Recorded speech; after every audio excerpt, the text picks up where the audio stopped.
Hello and welcome to Happy Horror Time. My name is Tim Murdoch.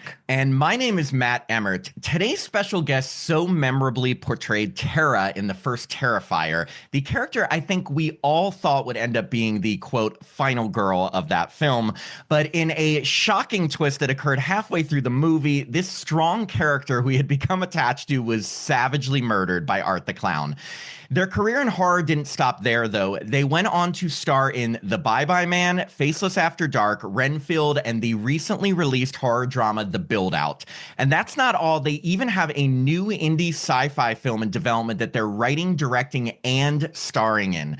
Please welcome to the podcast, Jenna Kanell. Oh my gosh, hi. Hi. Incredible intro. I am honored. Oh my God, are you kidding? It was easy. You've had like such a career in horror. We love you. And I just wanted to start with I saw on IMDb that you grew up originally in Massachusetts. So what was it like growing up in New England? And more importantly, how did you first get involved in acting?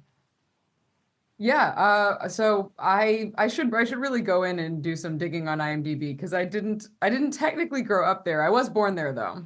But I actually grew up in Atlanta. So I was born in Massachusetts in Boston and then grew up in Atlanta. And then I lived in California like you two for a while.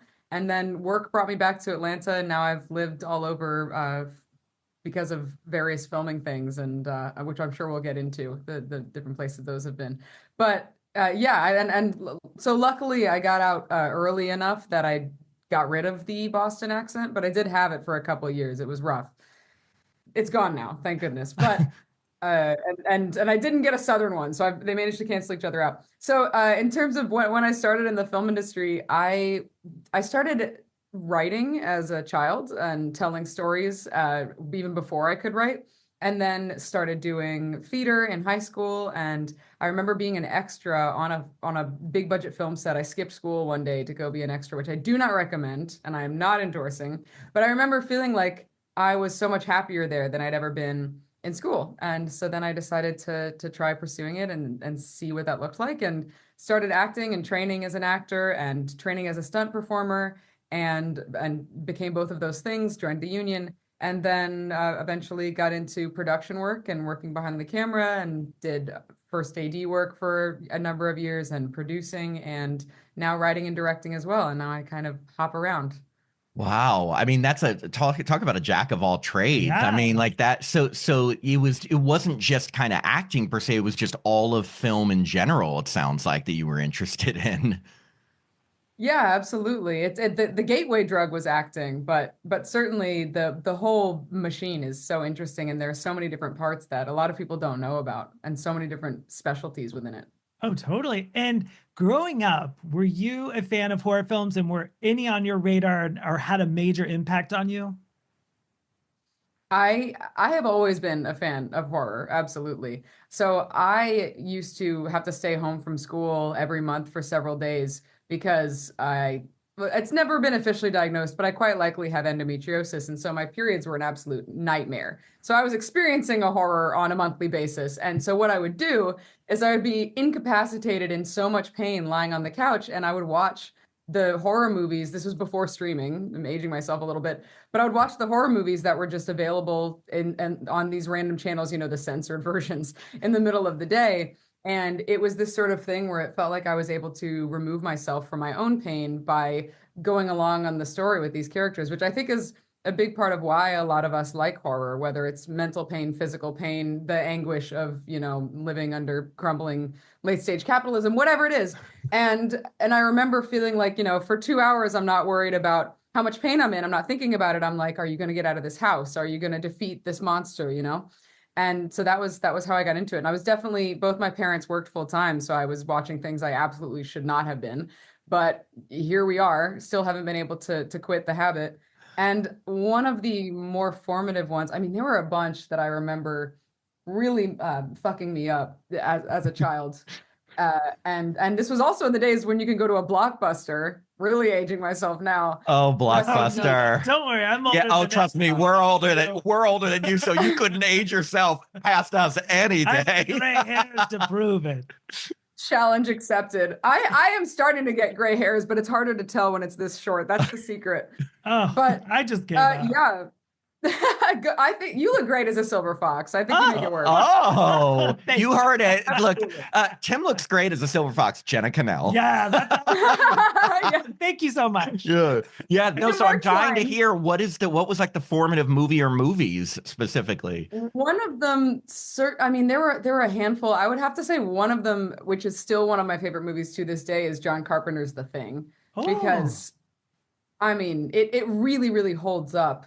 It's so good. The practical effects are unbelievable. The all of the thematic elements surrounding it in terms of the writing and the characters that reflect what we were going through sociopolitically at the time are like really fascinating, and the acting is amazing. The light, all the bisexual lighting is beautiful. Like it's just everything about that movie. There was something about it that stuck with me like a leech, for lack of a better word, and or a face hugger, and it still continues to this that's day. a great film. I love watching it. And if you ever get a chance to see it on the big screen, go. Yeah, we went to an Oh, anniversary screening. Was it a couple years ago? Because it Yeah. was the It was 40th at the Alamo anniversary. Draft House. And I love seeing it on the big screen. It looks crystal clear. I'm so jealous. I would love to. That sounds incredible. Yeah, no, it's a great love John Carpenter, big fan. So moving on to Terrifier. Now, I heard you mention in the special features of the DVD that you had originally auditioned for Damien Leone's film The Ninth Circle years earlier. So now what I wanted to know, was this the short film that he was doing The Ninth Circle, or was he turning it into a feature at the time? Which one had you auditioned for? You really did your research. I'm so impressed. Yes. So this was actually, he had turned it into a short film, and I was auditioning for the feature version of it. Okay, And yeah. so what ended up happening was that he was going to make the feature version of The Ninth Circle, had already made the short film version, had already made the short film version of Terrifier. And I auditioned for the Ninth Circle feature. Damien and I have both tried to figure out how the fuck we met. Neither of us can. Nobody knows. It's lost to the ether. No one knows. But we somehow got in touch. I auditioned for that movie, and he ended up coming back to me and basically saying, yeah, so it looks like Ninth Circle isn't happening, but there's this other movie that I'm making, and it's called Terrifier, and maybe you'd be interested in reading for that one instead. And Wait, so, does he really and talk actually, like that? Does he talk like that? he's yeah, he absolutely does. He's from Is Staten that? Island. Oh, I was gonna say I had a roommate from Staten Island named Joe, so I am very familiar. Of Joe. course, his name was Joe. Of course, his name was Joe. There are like 15,000 Joes on Staten Island. Now all of Staten Island is going to come for me. She just said what's the end of it. I love you, Staten Island. But so I didn't even audition for Terrifier. I auditioned for a completely different movie, and he was like, "You'd be perfect for this."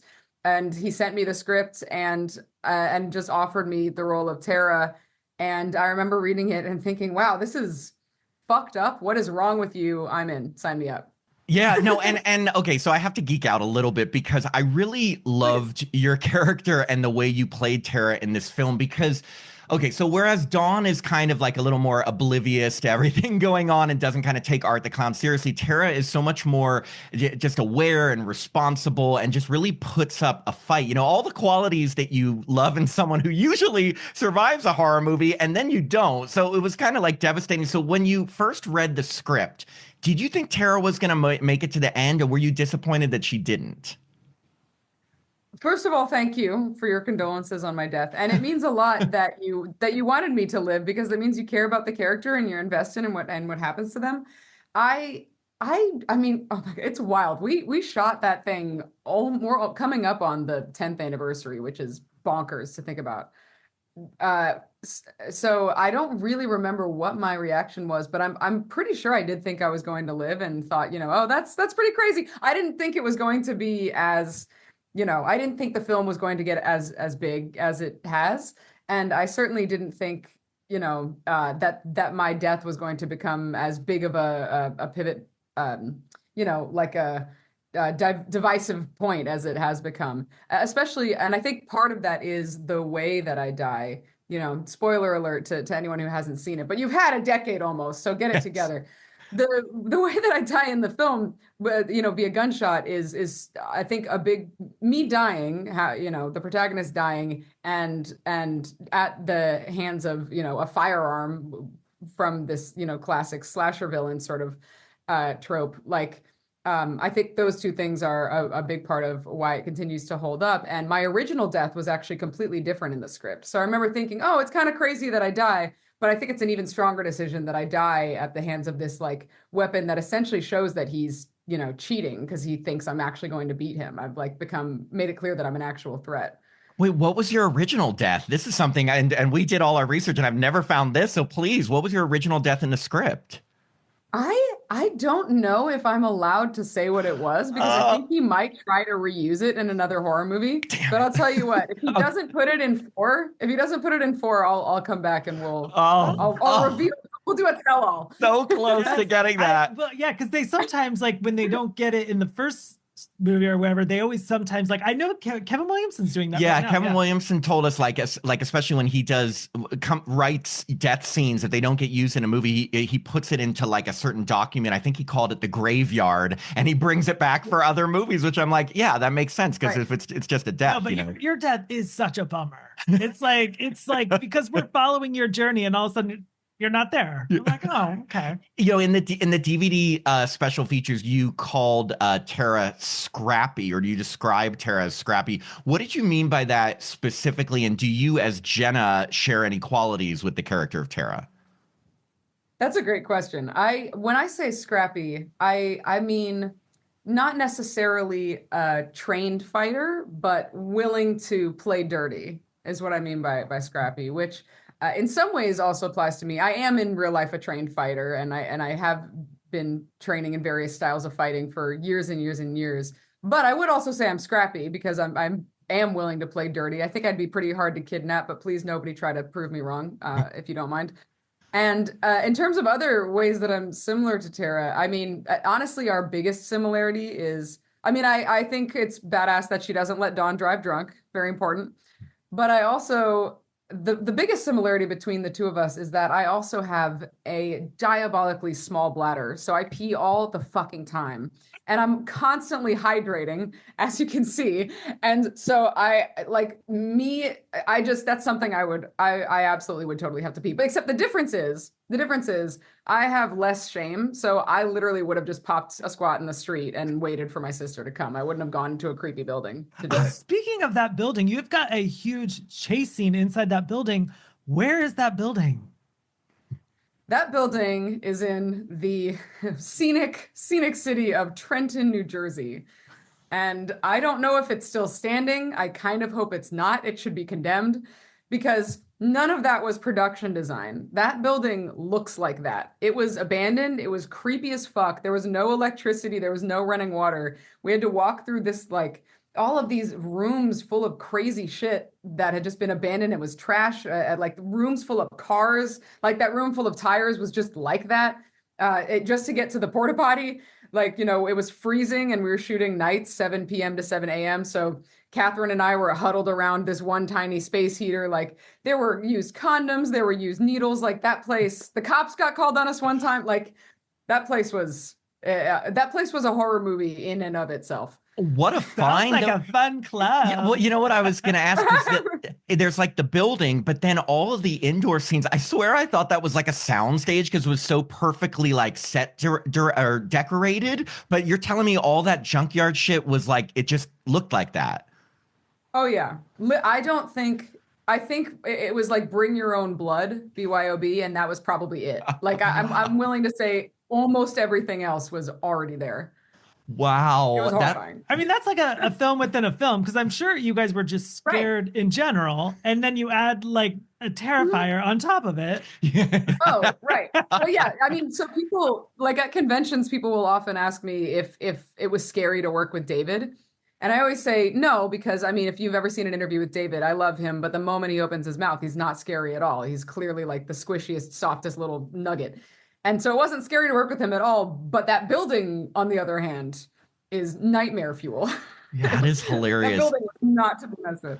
Wow. So, after you're so close to getting the attention of the pest control guy, Art captures you, ties you to a chair, and then forces you to watch what has become one of the most iconic and brutal death scenes in modern horror. Catherine Corcoran getting hacksawed in half while hanging upside down naked. What I was wondering, were you really sitting there the whole time watching the entire scene go down, or did they film your reaction shots separately?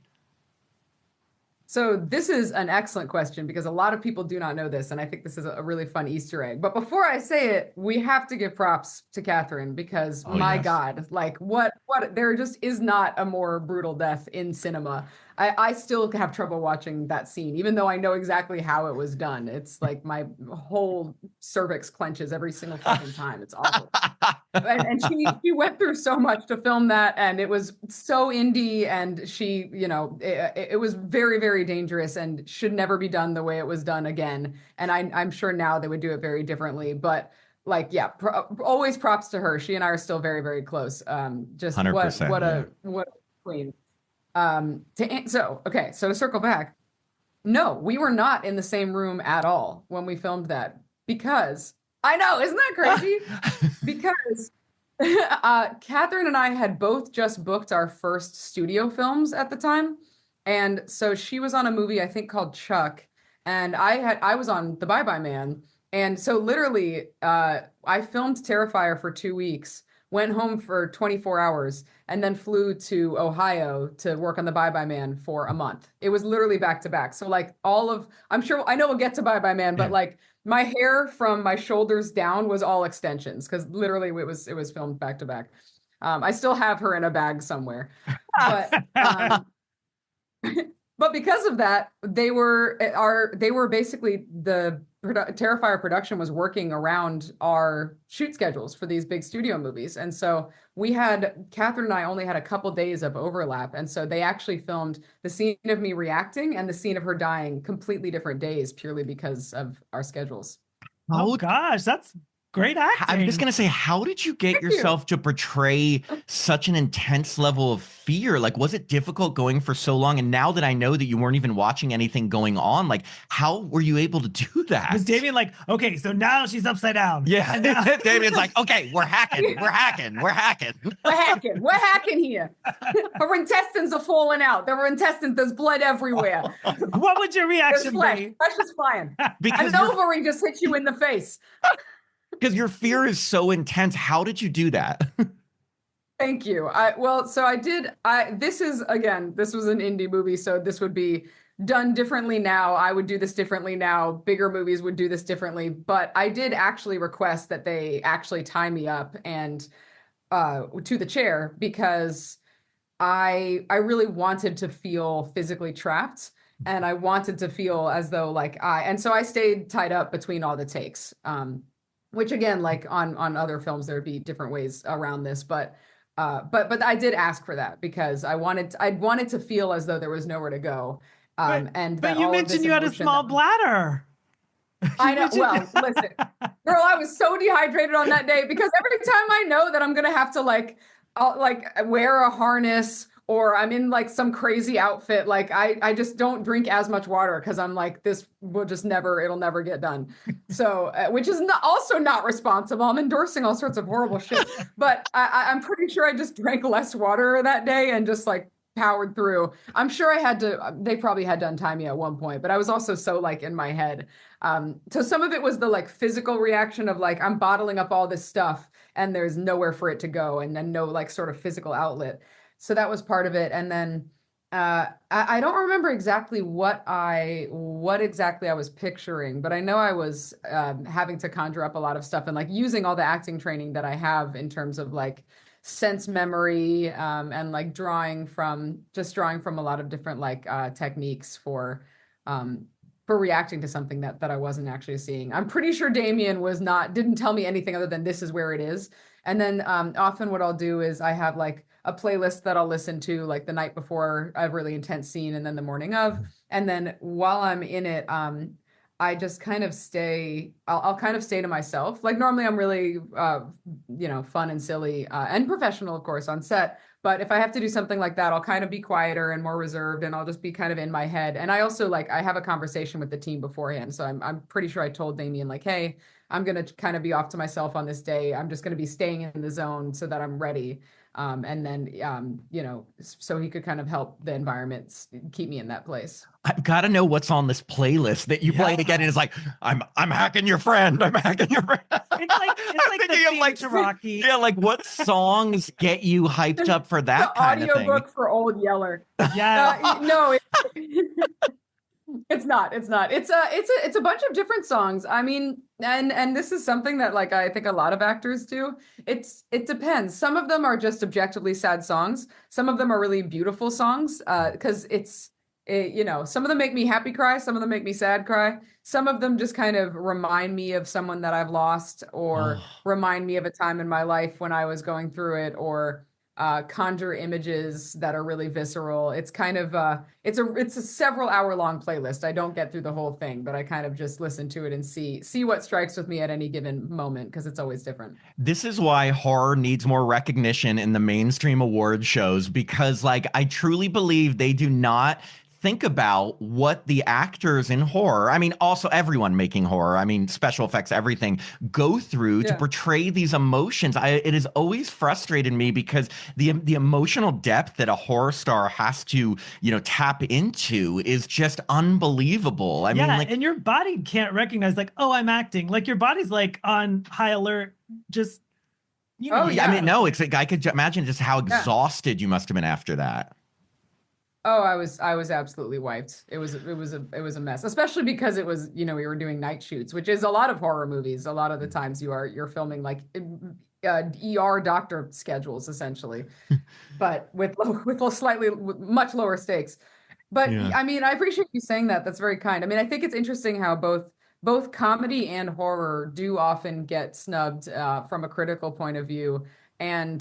And I think a lot of that is that people don't realize that even though the circumstances are ridiculous, we do have to keep in mind that in order for them to be believable, the people within those circumstances have to believe that they're real.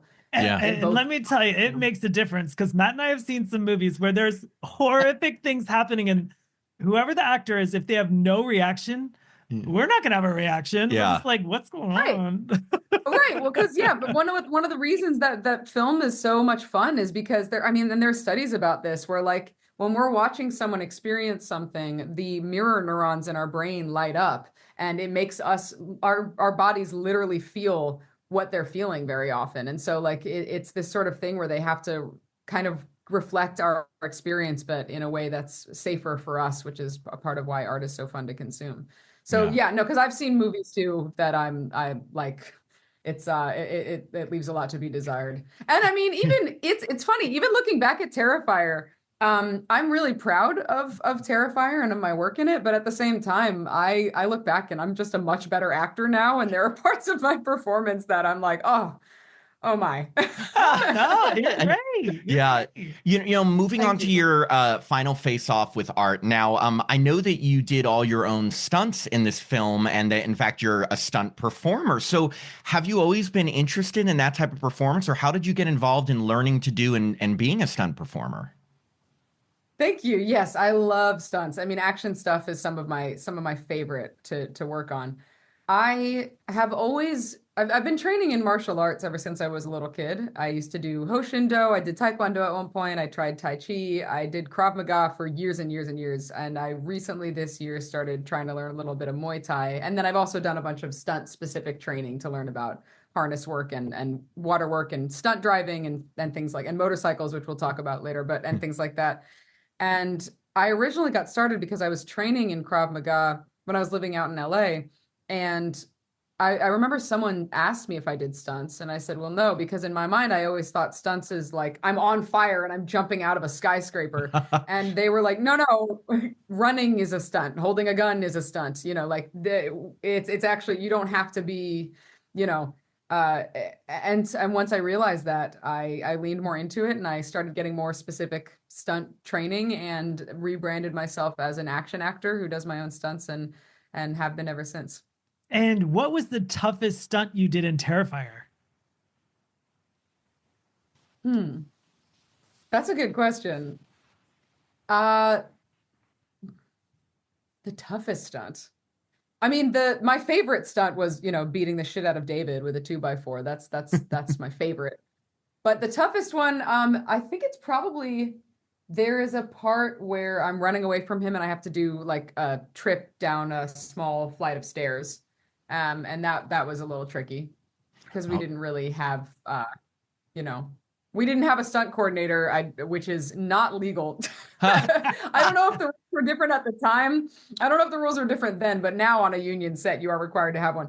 And so I don't think we had, I can't remember if we had pads or anything, but that was probably the toughest one. And then obviously, having a gun pointed at my face, we saw what the tragedy that happened on Rust. Like it's that's a very, very dangerous stunt to do. So it wasn't hard, but it was very dangerous. But I will say, to his credit, Damien actually, he did a demonstration, which is what you're supposed to do every time you use a firearm, of like showing everybody that it's empty, doing dry fires away from everyone. And then to his credit, Damien lay down on the floor before he asked me to do it, and went through all of the motions of the gun firing at him before even asking me to get on the floor, which I thought was very commendable. Yeah, that is great. And just for listeners, if you haven't seen Terrifier, first off, I can't believe any of our listeners haven't seen the original Terrifier. What are you doing here? Yeah. But I mean, what makes your death so heartbreaking is, like you said, like, you think Tara's gotten the upper hand. She's like, has the 2x4s, just knocking the shit out of him. Suddenly pulls a gun on her. But the thing is that he shoots in the leg, then the side, then the face.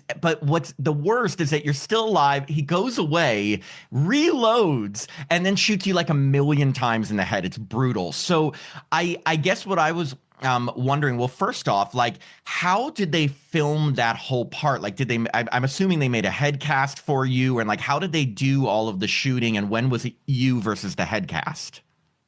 The only time I've ever actually been to Staten Island was to make the head cast for that movie. It was basically a trust exercise. It was the first time I ever met Damien, was in a completely different creepy abandoned building, and on Staten Island, in which I met him, and we did a head cast where basically, like, you can only breathe through your mouth. Your nose is sealed up and your mouth can't open or close. You can't see anything. And so your mouth is slowly filling with water, and you're essentially waterboarding yourself with your own spit. It's disgusting. And you're covered in like plaster. There's a great photo online somewhere that he took of me when I was in the middle of the process, and I'm just doing this, but you can't see, just flicking him off with both fingers, but you can't see anything about my face. So it was a cast of me after I was dead, but when I'm in the process of dying and when I'm like bleeding out, and even right when I'm like freshly dead and then my body's still warm, that's all actually me, because we basically, what he did, and this is really cool, he built prosthetics to put on my face, and then and it's also very clever considering there was no money involved in this movie, or very little anyway. He wired tubes underneath the prosthetics, and then was just, Damien's own ass was just right off camera blowing into the tubes, making blood pump out of my face, out of the prosthetics in my face. That sounds like a Tom Savini, like Friday the 13th type of thing to do, which was like 40 years before. That's the magic of the Terrifiers. Like, it's all practical, like magic tricks.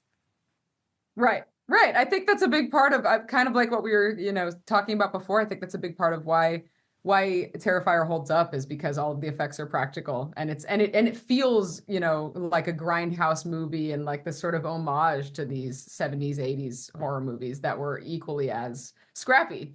Well, then when your sister, Victoria, played by Samantha Scavidi, finds you and you're dead holding that circus sign, is that you or is that a dummy?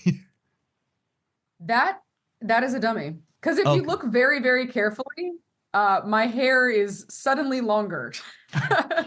Death really gets that growth going on hair. Real fast. It really does. It's an excellent, blood is a serum I highly recommend. Wonderful. Blood of the innocent, really good for your hair. You mentioned writer-director Damien Leone, who's become quite a name in horror since making the Terrifier films. What was he like to work with at that time? I mean, you've kind of said some things, as did he sounds very collaborative, but yeah, what was he like just as a director?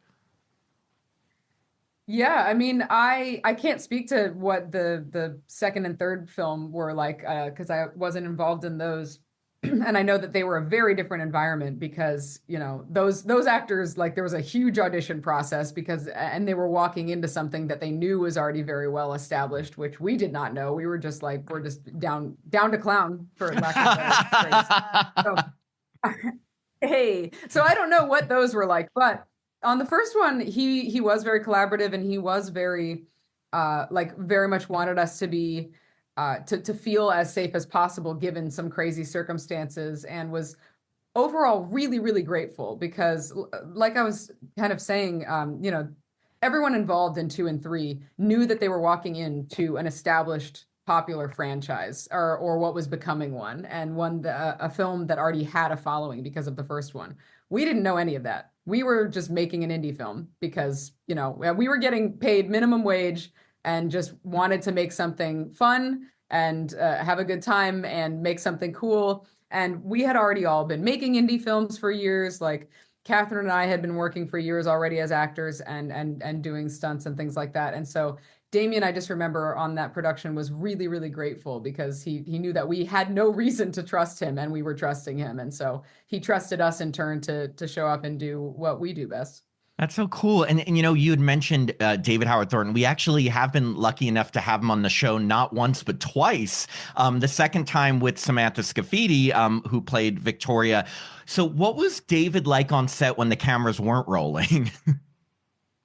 I mean, you probably know he's a fucking nut. Yeah. That's ridiculous. I mean, I love him. I'm still close with him and Samantha when I get the pleasure of seeing her. She's so fucking cool. I hope to be as cool as Samantha one day when I'm grown up. She's amazing. And I also think that casting is great. I think we're really believable as siblings.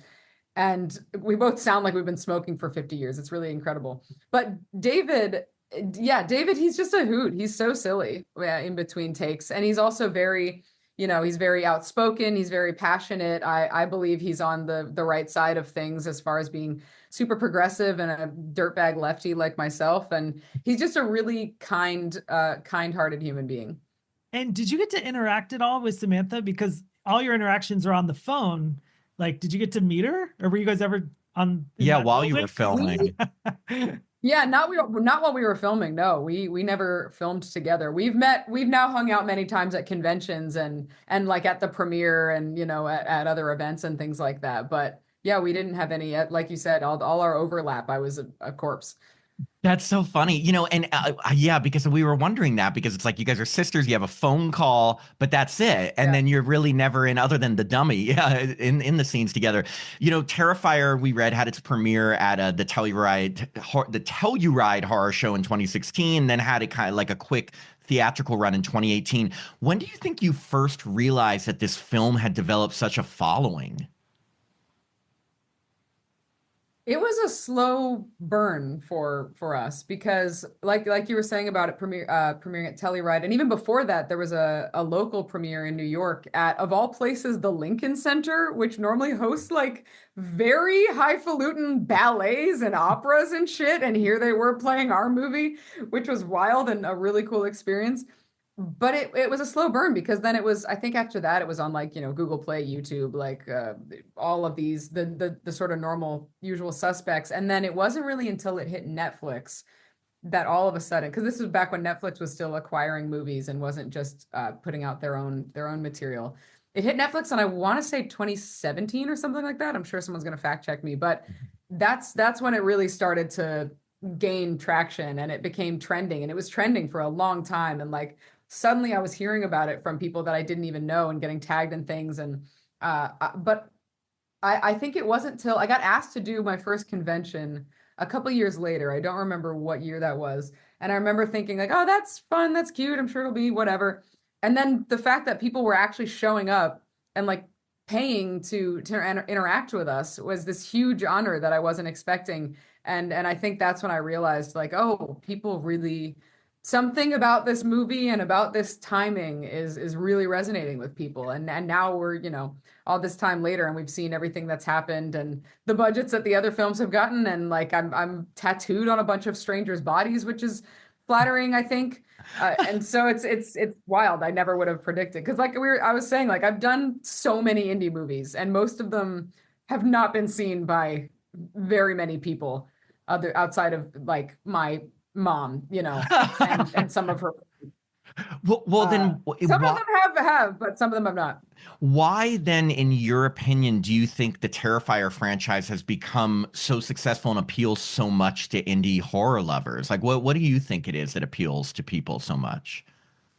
That's a great question. I mean, I think some of it, there is no telling. Some of it is just sometimes something grabs hold of people and it just is a flash in the pan and there's no rhyme or reason to why. So I definitely think that's some of it. It's just that, you know, and then it becomes controversial for being the, you know, for controversy's sake and all of these sort of things and kind of snowballs. I think that's part of it. I do think part of it is that it harkens back to, like we were saying before, to this time when horror was much, at least more mainstream horror was grungy and really DIY, and they had that sort of texture that the film has where it feels like it's shot on film even though it's not, and the lighting is very stylized and it's all very like almost campy to a degree in terms of like the acting and the effects and what's happening.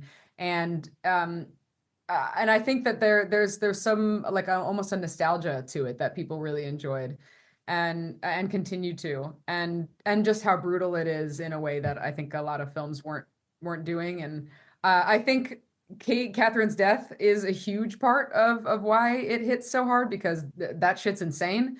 I think, you know, me dying a la Psycho, you know, killing the main character in the middle of the movie is a big part of why it resonated. I think, you know, again, like him pulling out a gun. Sorry, there's a fly. Where did you come from, sir? Him pulling out a gun in the middle, which is, you know, breaking the rules of killers, and having a killer that's really different. And I think kind of all of these things together, and then a little sprinkle of who the fuck knows. I think it's all of that. I mean, that's a great answer, though. Yeah. And have you seen parts 2 and 3? I have seen 2. I have not seen 3. What did you think of where they took the story in 2? But actually, a different question, and this is our last Terrifier question, and then we'll move on to some of your other projects. If Damien today said like, hey, I would love for you to come back in a future Terrifier movie as like a ghost or a flashback or something, would you reprise the role of Tara? Yeah, I would. Cool. Or even, you know, maybe she has an older sister with a buzz cut. Yeah. Yeah, that's long true. lost twin. Yeah. You know, it's funny because soap opera. They use your picture a bunch in 2 because they're referring back to, you know, the murders and everything. And then, of course, now there's the, you know, Sienna and her brother, and there's their characters, and they've taken it kind of in a different direction. But I always was like, we love in series when they bring back characters, dead or alive, I guess, and things. And so we're like, oh, if there can only be some sort of like either flashback or maybe you're haunting Art the clown or something, and he finally breaks his comeuppance. Yeah, maybe he gets his ass down into hell, and there we are waiting for him. Who knows? Ooh, I like that. Yeah, I like that. So, moving on to some of your other horror projects over the years, starting with 2017's The Bye Bye Man, where you played Kim, who has psychic abilities and takes her friends through a seance to kind of find out more about the entity. Now, I have to say, we found you to be one of the most interesting characters in that film. Did you do any preparation for that role, like look into people with psychic abilities or anything like that? First of all, thank you so much. I actually did. Early on in production, when I got up to Ohio, I went to like a weird part of town in Cleveland, and I got a psychic reading done because I wanted to see what that was like and what sort of techniques they use. Because I watched a bunch of them on YouTube prior to that, but I wanted to experience one firsthand. Like, so I think I want to say it was a palm reader or something. Like, I wanted to see how she did it and how she went about it and the way she touched me and the way she talked and all of that. I was just very, very curious. So yeah, absolutely. I definitely tried to That's prepare. so cool. There's so many people we talk to, and we're like, we'll ask like the preparation for the role, and they're like, did you do any preparation? They're like, no. Well, I'm from Ohio, so it was weird when we were watching Bye Bye Man. I was like, gosh, this really reminds me of Ohio. And then I looked, and it's like Ohio. I was like, oh my gosh, what did you think of Ohio? Were you like into OSU Buckeyes and all that? And Tim's a huge Buckeyes fan. Yeah. I am so sorry, Tim. I am not I with sport at all. I really know nothing about the sports ball, but I have respect for the game and for the fans. Well, I don't know anything about it. I just grew up with like a heavy dose of it. Clearly, it took. But I was going to ask. So there is a scene in the movie where a guy hallucinates that there are maggots in your hair, and Matt and I are going back and forth. Were they real or were they CGI?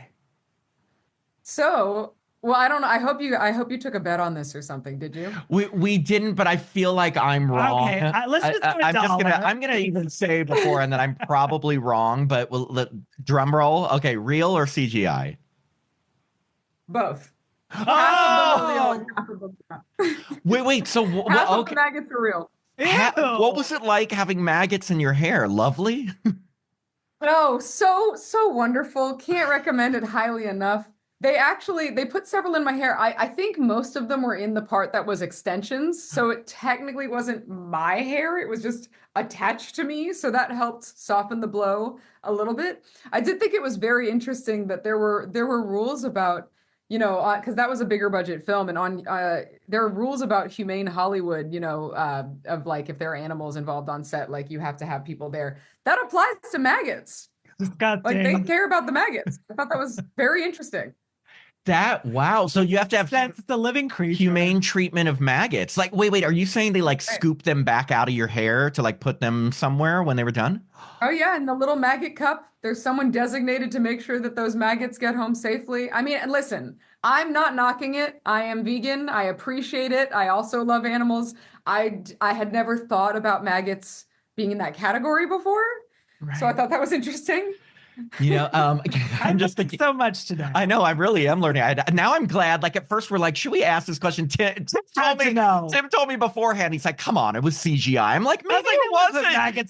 Tim was going to nix that question, Jenna, but I'm so glad we asked. I'm so glad you asked. I didn't put maggots in my hair not to talk about it. Exactly. Yeah. Well, okay. So your death scene in the Bye Bye Man is another insane one because as Kim hallucinates seeing a car crash right near a set of train tracks, she runs toward them to help, only to turn and get smashed by an oncoming train. So I'm wondering, how did they film this scene? Like, how did you really have to be near any sort of real oncoming train? What did they do? Did your stunt background come into play? Tell us everything. Yes. Yeah. No, this is so fascinating because I had obviously never done a train hit before as a stunt and haven't since. I would be happy to now that I know how it works. But yes, I did do all my own stunts for Bye Bye Man as well. And what we did was we were shooting on an active set of train tracks, which is very dangerous. And so I will say, like, there was a stunt coordinator there, the first AD was very on top of, like, they had been communicating with I don't even know what to call them, the people who the people who make trains run on time, because this was extra dangerous because I don't know if you've heard, I know we talked about Rust earlier, but Midnight Rider, the film in which several crew members were injured and died because the film was shooting on an active train tracks. I want to say that had recently happened when we shot that. And so everyone was very, very sensitive about it, which is the right way to do it. Safety is free. Like, I can't say enough. It does not matter how much money you have on a film. There is always a way to do things safely. And it's always worth prioritizing. So anyway, I'll step off of my soapbox now to answer your question. What we did was we did a version where there was an actual train that went by, and I ran up to the tracks and stopped before them. We did a version where there was no train and there was a sort of mini green screen that they set up on the tracks and a pad, and I was doing pratfalls as though I was being hit by a train onto the pad. And then the most fun version, because we did it all these different ways. The best one, my favorite, was they had a dummy that was dressed up in my same outfit, had the same extensions. They stuck this poor bitch on the tracks and they actually hit her with a train. I remember that shot, and I was like, I mean, obviously it wasn't you, but it's a good one. Do you think could they have used the Terrifier dummy with the circus? I mean, they had it already They made. should have. That would have been incredible. Her resume is stacked.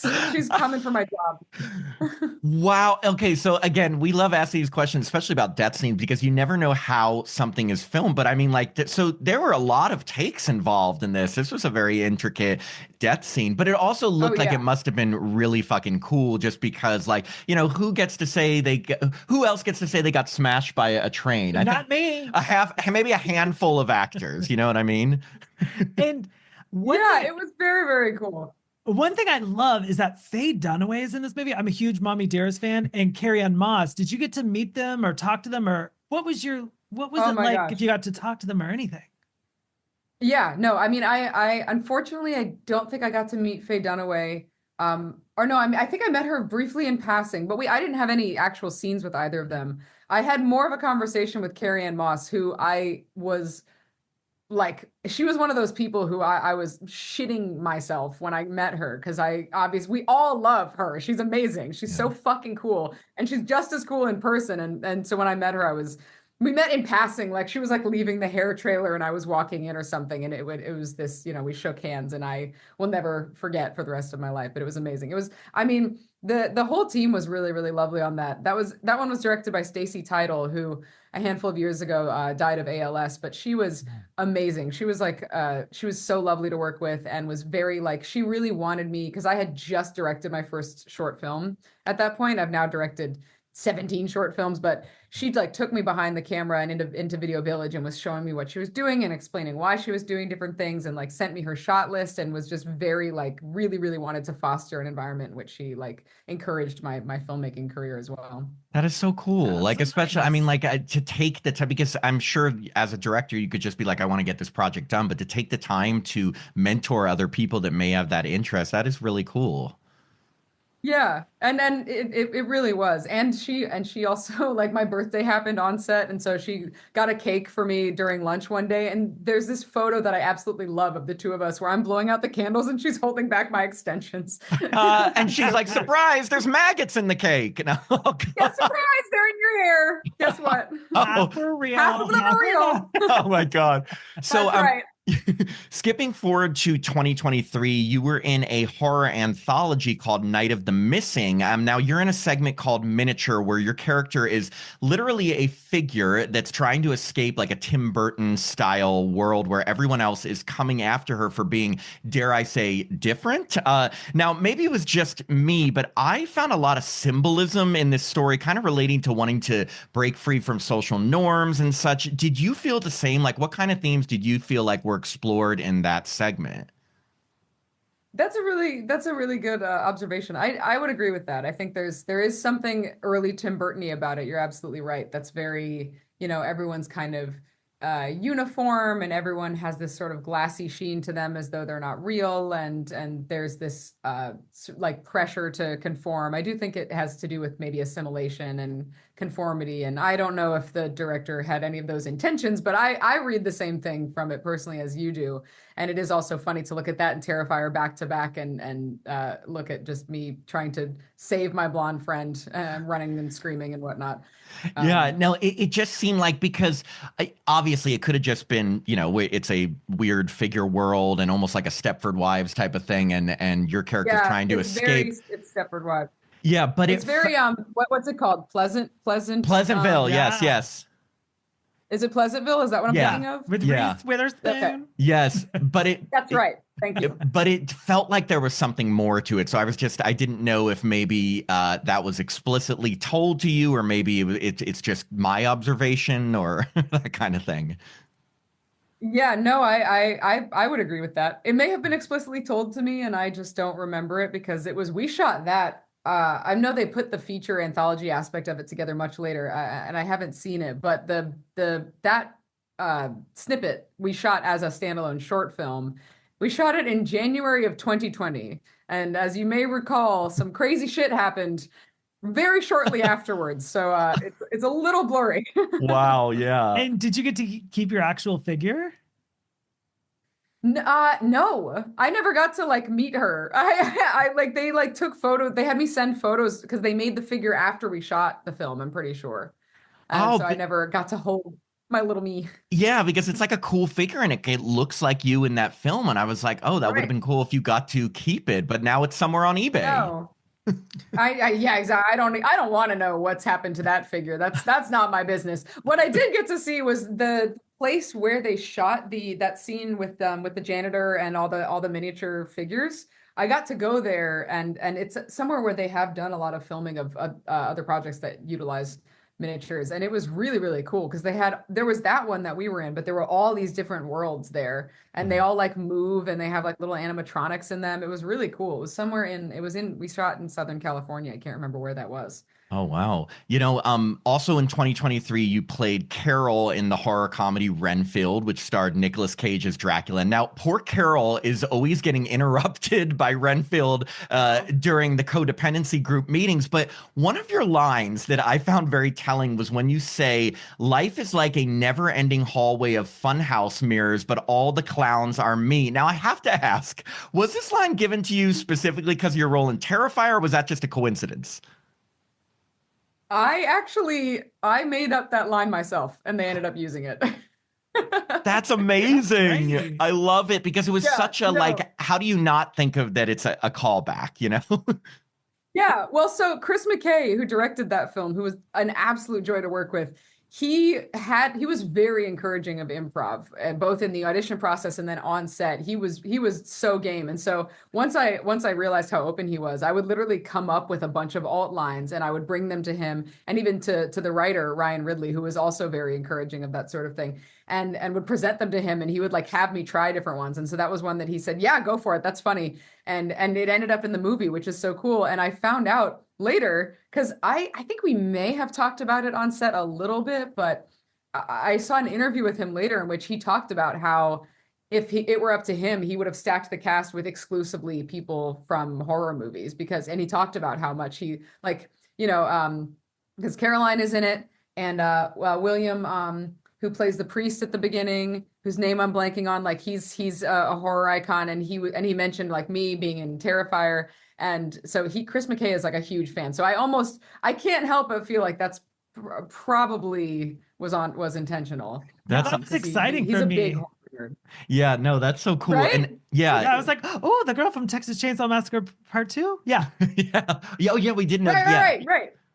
Yeah, and there's Yeah. this, so in Renfield, there's a big massacre scene toward the end where Dracula comes to the codependency group and basically just takes everyone out. But when it comes to Carol, your character, we see you running toward Dracula and then it kind of cuts away. So we were wondering, did you film like an actual death scene that we just didn't get to see, or how did that all go down? I am so glad you asked. There is a deleted scene. Yes.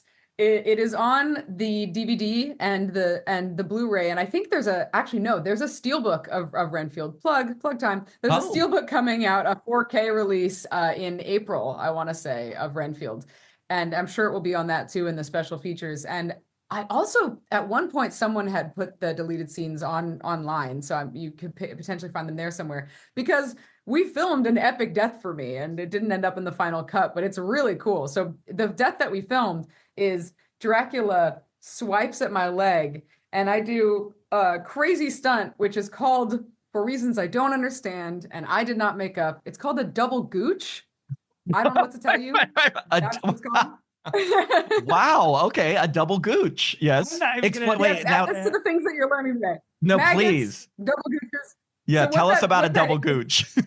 I would love to tell you about a double gooch. I would love nothing more. Basically, I'm in a harness. It's like a full, like a one-piece bathing suit sort of shaped harness. And there's a wire attached to my back. And because I've done harness work before, and normally there are wires on your sides. In this case, there was a wire on my back. It wires up to the ceiling. It goes across the room. It comes down on the other side of the room. And there are two unnecessarily large, beefy dudes who just yank on that rope. And the rope it goes from, I forgot an important step. It doesn't go straight to the ceiling. It goes under my leg and up to the ceiling. So when they pull, I basically do this. And I like somersault like a rag doll through the air. and then splat on my face, on my stomach, onto a mat on the ground. And we did that a lot of times. I could barely walk afterwards. And then they cut it? And they cut it? Yeah. I know. That's a bummer. Oh, we're gonna have to get this because again, Tim and I were watching this and we're like, okay, we see Dracula's killing certain people, and then we kind of see you run up, and then you're just dead. Yeah, I was like, wait a second. I appreciate that. I'm glad that you missed me and that you wanted me there. Carol couldn't even get justice in her death. That's just her lot in life. But poor Carol, she gets interrupted. Her death gets interrupted. Nobody gets to see the double gooch. I just love that. So another film in 2023 that you not only starred in, but also co-wrote was Faceless After Dark, which feels like it has some aspects that may have been drawn from your real life. You play a horror star known for a killer clown film who, after being attacked by a crazy fan, kind of snaps and goes on a murder spree, taking out people who have left some of the worst comments on social media. Now, obviously, you're not a killer, but did you pull from any specific personal experiences after Terrifier when writing this? I do appreciate you giving me the benefit of the doubt of saying I'm not a killer. It's not been proven anyway.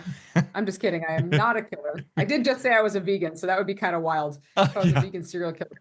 Someone should make a movie about that. That's true. So the short answer is that, right? The short answer is that that there were aspects that I was pulling from certain experiences that I had, certain experiences that Catherine has had, because Catherine Corcoran has a cameo in the movie as well. And my favorite sort of, we definitely wanted it to be more of a thriller and more of a dark comedy. And what we were essentially trying to go for is my pitch for the movie was if Taxi Driver, if the main character in Taxi Driver, Travis Bickle, were the lead in Promising Young Woman.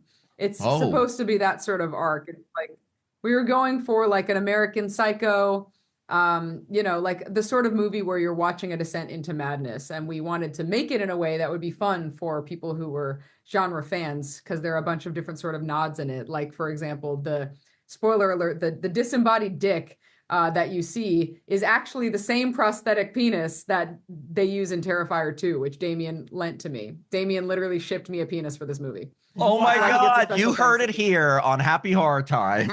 Interesting package to get. Yeah, was there like a note in it like happy penis? Happy Penis Day. Sorry, USPS. I promise I can explain. That's amazing. What's in the box? It brings me meaning to what's in the box. Yeah. And actually, fun fact in terms of things that draw from real life, one of my favorite Easter eggs about this is that you see in a lot of the flashing sequences of comments that you read online, most of those were actually real comments and real DMs that I've received. In a lot of those sequences, you'll see dick pics flash by. Every single dick pic you see in Faceless After Dark is one that I have unsolicited received in real life. Oh my God. Wow. So those are all real. I guess I just don't understand the objective when people are like, hey, I'm so proud of this. I'm going to send it to this you. person never asked for this, but I'm just going to send them a picture of my dick. I mean, wow. You know what they want. Yeah. You know what they want that they did not. You know what this complete stranger wants but didn't ask for? My erect penis. You're welcome. Wow. And so there was a series, very important that the story about the dicks makes it in unscathed. Yes. It's very, very important. Yes. And so there was talk about Damien shipping me a penis. There was a period of time where I was out of nowhere. Every time I got a dick pic, I would just send it without context to Raymond Wood, the director, so that he could collect them to use for the edit. That's amazing. You're like, here's another one. Here's another one. What do you think of this one? How many total dick pics do you think you sent him? That is a great question. I have no idea. I even sent him one when he was like really far along in editing, and he was like, please stop. I have enough. 200. We talking 20 plus, 50 plus, 100 plus? Oh, no, certainly not that. Probably more in the house of 20, probably. Just getting one would be alarming. I was just thinking how Tim, you would be blushing. Like, I'd be like, I want to be an actor right now. As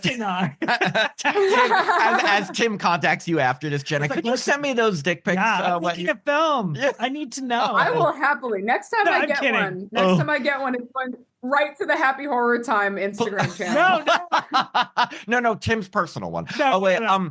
well, so also in Faceless After There Dark, you you play a queer character in this film, and I heard you mention in an interview that it was made by a lot of queer people. I think you said it was one of the gayest sets you have ever been on, which I love.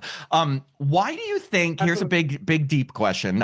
Why do you think horror in particular is so appealing as a genre to the queer community? I love that question. That's a fantastic one. I think because this is something that I've noticed when I started doing conventions, I remember having a lot of preconceived notions about what they would be like and about who would show up to them. And I remember realizing after the first one that almost everyone who comes to horror conventions is in some way marginalized, right? So like almost everyone who comes up to my table is either queer or global majority or physically disabled or neurodivergent or any number of other things. And I remember there was a girl who at the first convention I ever did was crying on the last day, and she had like dressed up every day and like made matching outfits for her dog, was really into it, and she was crying. And I asked her what's wrong, and she said, it's the last day, it's over, and this is the only place I belong. And I remember feeling like it hit me. I know I get like chills just talking about it because it hit me so hard, because I was like, well, shit, that's been true for me too. That's also why I've loved horror. I think there's something about horror that historically horror has always been one of the, if not the most inclusive genres in regards to sexuality and race and gender. I mean, all three of these things, horror was knocking down walls long before any of our ceilings, or whatever metaphor you want to use, long before any of the other genres. I mean, like think back to even something like the original Fright Night. It's clearly a movie about gay people. Like when you look back at it, they're like, we don't like that these two men are living together because they're vampires.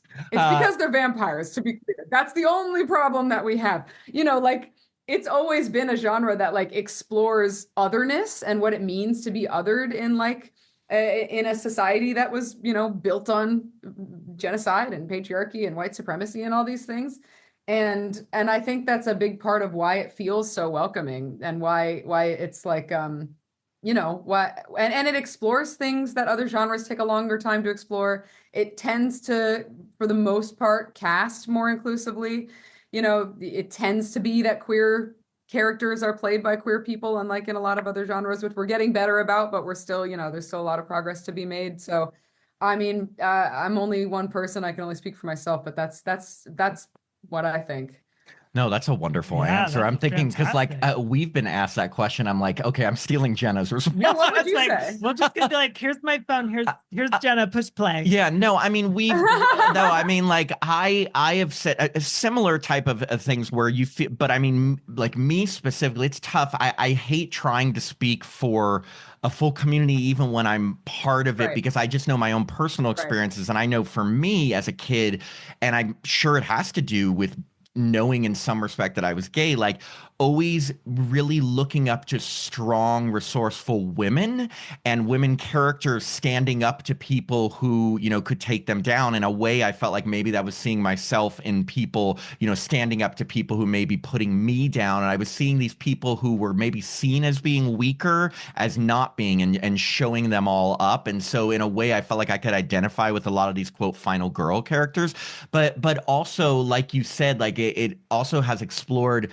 so many topics. They're not afraid to kind of go there, and I think we've just always I've always specifically liked just seeing the final chase and like the person standing up to him. I think that's why I loved Tara so much, because I love the people who aren't just the oblivious party goers, the people that are really like, what's going on here, like trying to use their brains and like think about it and stuff. But it's such a tough question because I can only speak personally to the party goer that doesn't know what's going on. I mean, I can tell. Tim wants to be the party girl. Yeah. So, but in every duo, there's got to be one of each. Hey, there does, right? Smart and resourceful. I'd be dead in 2 seconds. No, that's not true. Well, one of the final scenes in Faceless After Dark is very intense because your character is filming themselves looking into a camera, crying for like 3 minutes straight while strobe lights are going off. Like it actually reminded me of the end credit scene of Pearl when Mia Goth is like keeping that humongous smile up for so long. Like what was it like filming this scene? Was it tough to keep those emotions going for so long? I almost feel like it wasn't because you were able to do that fear in Terrifier, but how did you go about filming that scene in particular? What's funny, because I've heard that comparison to Pearl before, we actually filmed that before Pearl had come out. That's But awesome. obviously we didn't come out, the movie didn't come out before Pearl, so no one will ever believe that. And that's okay. Hats off to them because it's been done before. We weren't the first ones to do it. Yeah, and it was done in a different way by everyone who does it. But we actually, so the way that we shot that, we were wrapping out of the house that we were filming in. So we had to be out of that house, the joys of indie film. And Raymond Wood, the director, he stuck me in the basement in that room, set up the lights so they would keep going automatically, set up the camera and press record, and just left me in there and said, like, I'm just going to let you do whatever it is you need to do. And he went upstairs and then was helping the rest of the crew wrap out of the house because we were on a deadline. And so I basically figured, okay, we talked about all the different ways I had to kind of get into that place. And I just sat there and I just went through every possible thing and just like kind of put myself through essentially a panic attack that turns into this sort of Joker-esque euphoria. And I figured, I'll just give him everything I have. I'll pour myself out, I'll empty myself, and then he can pick and choose what he wants. Joke's on me, he used the entire thing. But that's the only take that we got. It's literally just that, and he used every moment of it. Wow. I just can't even, again, like the exhaustion about having to I felt exhausted for you watching that scene because it goes on for so long. So the idea, I just can't even imagine the emotion. Oh, we didn't have film in the camera. Oops, We have to do it again. Oh, the lens cap was on. Oh no. Yeah, it is very commendable, amazing job because it is so intense emotionally, and it's just a great scene because it's so like uncomfortable but also like beautiful in a weird way, if that makes sense. Thank you. I appreciate that. Yeah, Yeah, no. what we wanted to do sort of like a Joker king of comedy thing, but with someone who presented as female, even if they didn't identify that way. Yeah. So, and then you were just in a horror drama that was released just last month on VOD called The Buildout. You play Cameron, who escorts their friend into the desert where she's going to live in like a cult-like settlement. Now, the setting in this film was absolutely beautiful, and you and your co-star are on motorcycles throughout most of the movie. So, where was this all filmed, and did you already know how to ride a motorcycle before this production? We filmed in the Anza Borrego Desert in California. So it's a couple hours, I don't remember what direction, but in the vague area near where Palm Springs is, like the middle of nowhere. It's absolutely gorgeous. So one of the scenes that we shot is where they got those scenes of the two rocks talking and everything everywhere all at once. That location it's stunning. It's so beautiful. It's also terrifying because the desert is not meant to house human life. And I remember the one time I got out of the shower at the end of the night and there was a fucking scorpion in my room that I had to figure out how to escort out. That was fun. But no, I did not know how to ride a motorcycle prior. The director, Zishan Yunus, actually put myself and Hannah Aline, the other star in it. He put us through training. So I actually got my motorcycle license for that movie.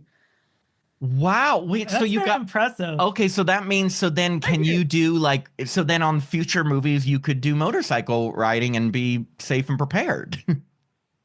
Yeah. I would certainly want to brush up and rehearse beforehand because I don't practice a lot here because I live in Atlanta, and I think if I took a motorcycle out on the streets here, my parents would bury me, and I don't want to put them through that. But yeah, I absolutely. I mean, I did a lot of my training. I did my first training on like rocky, muddy terrain. Got my license on asphalt, and then we did all the filming in sugary desert sand. So it was a bunch of different types of terrain. But I did all of my own writing in the movie. That's amazing. And this is a slight spoiler alert, but we were a little unsure what happened to your character at the end, or is it open to interpretation, or what do you think happened to your character?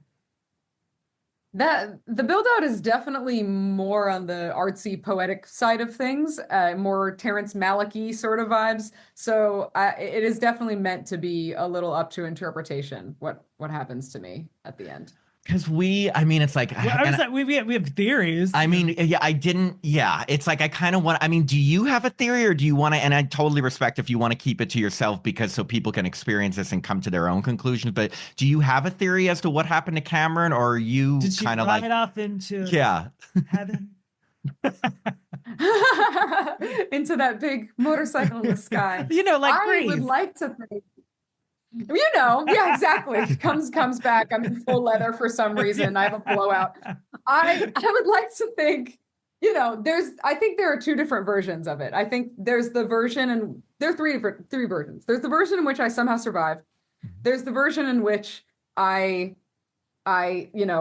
just die a really horrific, slow death, of dehydration and starvation in the desert. And then there's the version in which the spoiler alert, the cult that I'm there to drop her off with finds me, and whether I join them, whether they kill me and sacrifice me to whoever they worship, who's to say?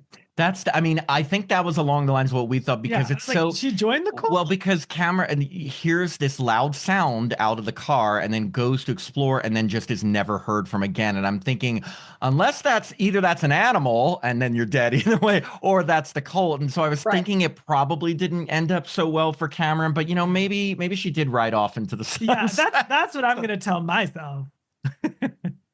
I think that's good. I think whatever helps you sleep at night is what you should believe. Well, and then, like I mentioned in the intro, you are currently in development for a new indie sci-fi feature that you're writing, directing, and starring in called Denovo. What can you tell our listeners about this film? Like, what's it about? How did it all get started? When can we expect to see it? Tell us everything. So we are still in the very early stages of development on this film. So I cannot say much, but I can say that it's a sci-fi, and the main character is a mycologist, which is somebody who studies fungus. So there's going to be kind of an existential horror element to it, but it skews more on the sci-fi side. And I'm really, really excited. People can find out more about it by going to hocastudio.com/Denovo. So that's HOCA studio.com/DENOVO. And at the bottom of that page, you can find out more about the cast that we've attached so far, and about the story, and about some of the images, because we've already started shooting parts of it. And it's going to be really gorgeous, and I'm really excited. At the bottom of that page, you can also sign up for our email list to keep posted on when things progress and when you'll be able to see it down the line. And it's a beautiful site, by the way, listeners, because I've visited and looked through it, and it's just beautiful. And it's very, it looks like, it's very intriguing. I can't wait to see how it turns out. Are you thinking maybe, and again, I know it's so early, but maybe like a 2026 release, or is that what you'd be shooting for? We're shooting for 2027 release. Oh, okay. I mean, 2026 would be great. Either 26 or 27. Got it. It depends on a couple factors, but either end of 2026 or sometime in 2027, we'll see. I hope to be able to share it soon. And yeah, and if you look at the site, you can see some of the other projects that I'm involved in. Like there's a short film called Spray Bottle, which is an action comedy that I also wrote, directed, and star in. And that one actually comes out in festivals this year. It comes out, it premieres in April, actually, at our first festival, and it'll be playing all over the country this year, which I'm really excited about. That's so cool. Lots of things in the works. And I love that you have taken on, like, I mean, it's like you said, acting was kind of like the gateway, but now like being so involved in writing and directing and stunts and everything. I mean, you're just like a one person production house. Thank you. It does still take a village, but it helps when you are several members of the village. Yeah. And we noticed that you make time to do conventions. What's the number one question people ask you? A lot of people, I mean, I really appreciate this. This is a huge compliment, but a lot of people ask if I'm coming back to Terrifier. A lot of people really want me to come back, and I would if they ask. I promise. I mean, to be honest, we like we said, we'd love you to also, because when you, I think when you like a movie and you like franchises, you like seeing the characters return. Like whenever there's someone from a past film is back, you're like, what? Like, people love it. Oh, I mean, look at that's what Avengers has built their entire franchise on, is people leaving and coming back. Yeah, exactly. And so earlier I asked why you think the queer community in general gravitates toward horror, but I also wanted to ask you individually, since you've obviously embraced the horror genre throughout your career, what do you enjoy most about making horror films? Ooh, oh, that's interesting, because we did talk earlier about why I enjoy consuming horror, but making Yes. horror, I think I love making, I mean, like I said, like I love, I love a lot of genres, and including action, like we were talking about. And I mean, I don't know if you have any Bad Boys fans that listen to this show, but if you do, go watch the most recent Bad Boys. Not a horror movie, unless I don't know. Anyway, unless you hate loud noises, in which case it is a horror movie. That's scary. But I love making horror because there's so much freedom in the genre, because like we were talking about, of how historically it's just been such a playground for expression and for collaboration and for different voices in front of and behind the camera. And like we were talking about, like some of the horror sets I've been on have been some of the gayest and some of the most racially inclusive and some of the most interesting in terms of like gender bending and things like that. And I just feel like there's so much fun to make, because you can see, even if you're doing special effects, if you're doing carpentry, if you're doing puppetry, like there are all these different ways to get into it.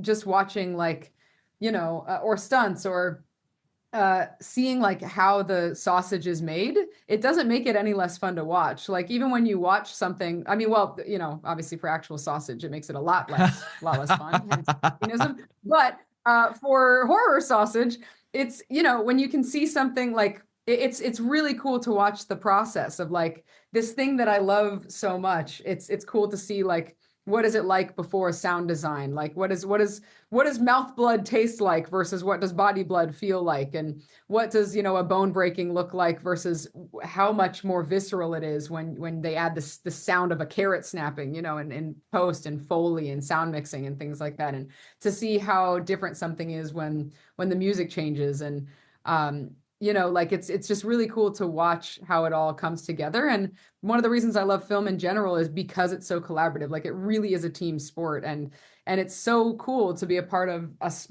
watching like a small army who have a common goal, all working towards the same thing. Like I remember on Renfield, one of my favorite memories of all time was we're in that gym with all the support group scenes. We're in the middle of New Orleans.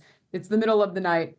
And I look around, there are hundreds of people. There's a techno crane that the camera is on that's like moving, moving it all over the place. Nicolas Cage is floating in the air next to me. And I just remember thinking, like, this isn't real. This is not, like, I can't believe I get to do this. I'm so lucky, and I'm so grateful. And I'm so grateful that people watch horror movies and that they bring anyone any comfort at all. Like I do believe that film in general is meant to, like Caesar Cruz says, like it's meant to disturb the comfortable and comfort the disturbed. And it means a lot that we get to do it, and that people enjoy it, and it brings anyone any comfort or disturbs anybody.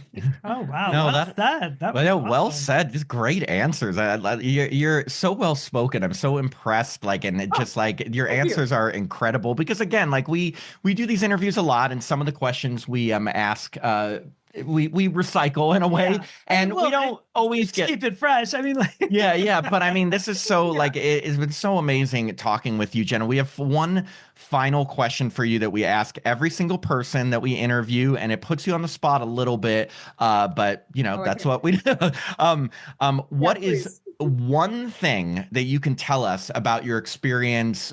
I was going to say working on Terrifier, but really any of the films that we discussed today that you've never told any other interviewer, publication, convention Q&A, or podcaster. Just one thing about your experience, either working on Terrifier or one of the other horror films, that you've never told in any interview. You've told us a lot of secrets, and you've told us a lot, and I know we're not going to get that original death from Terrifier because we got to wait on that. So I know we can't get that, but anything, and it doesn't have to be like some big juicy gossip thing. Scandalous. Just anything about your experience working on any of these films.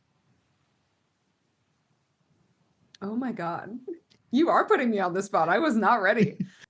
I maybe posted about this years and years and years ago, but I don't even know if the post is still up, and I definitely have never spoken about it. So maybe we can count this. Oh, sure.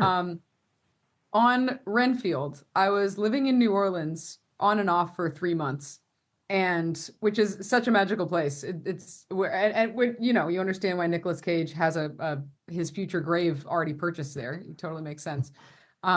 And I was walking around on one of my off days because I always love to explore any cities that I'm working in that are new. And this man came up to me and he lifted up his shirt and he told me he had just been released from the hospital and he had all of these like freshly patched up stab wounds on his stomach that were like still had the iodine on them, like gauze pads, like all the iodine you could see was around. And I was like, "You doing okay, buddy?" And he was like, "Well, I'm much better now."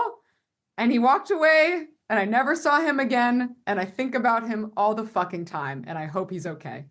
Did he escape? Yeah, wait. Like, I don't know. was he just attacked by someone? And just, He's like, he goes, "Hey, I just got This is stabbed. what Can I'm you do saying. some stitches?" Right, I have these questions are this shit keeps me up at night. I have so many questions like, who was he? What happened? Was it actually the hospital? Was it a jail that he escaped from? Who stabbed him? Where are they? What kind of knife was it? Well, surprise, Jenna, we have a special guest with us today. This guy. Can you imagine?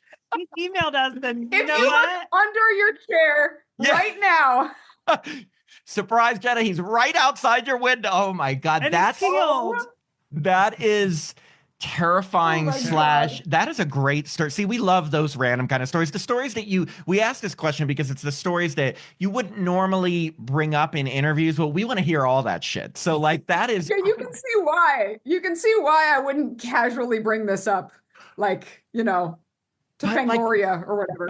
But that's so random that he also happens to go to someone who was in the midst of filming because obviously I'm taking it he didn't know you were filming or an actor or anything like that, right? I don't think he knew who I was. Usually when people recognize me, there is like, they tell me that, usually. So everything about it felt very organic, uncomfortably so. You know, I feel a horror short possibly coming on with that situation, Jenna. Please. I get 10% if anyone wants to. I want you to write it and direct it. Oh, okay, fine. I'll work on it. Tim will be the weirdo with all this. Tim, and wear your hair extension with maggot. Please, yes. But yes. Oh my God. By all means. Well, because I'm from Ohio. Bye Bye Man was filmed in Ohio. I don't know. Yeah, I also have, when I do like photo ops as Tara, I have a Tara Hayes wig from Terrifier as well. So okay. we can do a deep dive. Well, how come there was never a Bye Bye Man 2? I thought it was they said bye-bye. They're like, bye-bye. I don't know. For real. That is a good question. I think there were talks about it. I mean, because it made a bunch of money. So I'm not really sure. I think there were conversations, but I have no idea. Kim, I'm calling you Kim. Well, that was your name in the movie. Yeah. You could like rise up from the train tracks. From the train tracks. We've had That's so right. much I'm now the train conductor. It's come full circle. The bye-bye train conductor. Jenna, you've been an absolute delight, like seriously, and I don't know why I use the word delight. It sounds like it's like my grandma, but like, okay, you've been an absolute delight. Yeah, lean into it. Thank you. But seriously, like we've had so much fun talking with you. You can just tell you're such an amazing person. Yeah, we're so grateful. Cool. Yeah, we're so grateful to have had the chance to talk with you. Big fans, and the coolest part is that, I mean, yes, we love Terrifier, but you can tell you have such a bright career ahead of you, whether you're writing, directing, acting. We hope you continue to do horror. I feel like you will, in addition to other genres, but like you can tell there's going to be so much to watch from you, and we're really excited to be a part of that. Thank you so much. Thank you for having me. This was a delight. Awesome. Well, enjoy the rest of your day. Yes, thank you so much. Thank you. Okay, take care. We'll talk with you soon. Bye. Bye.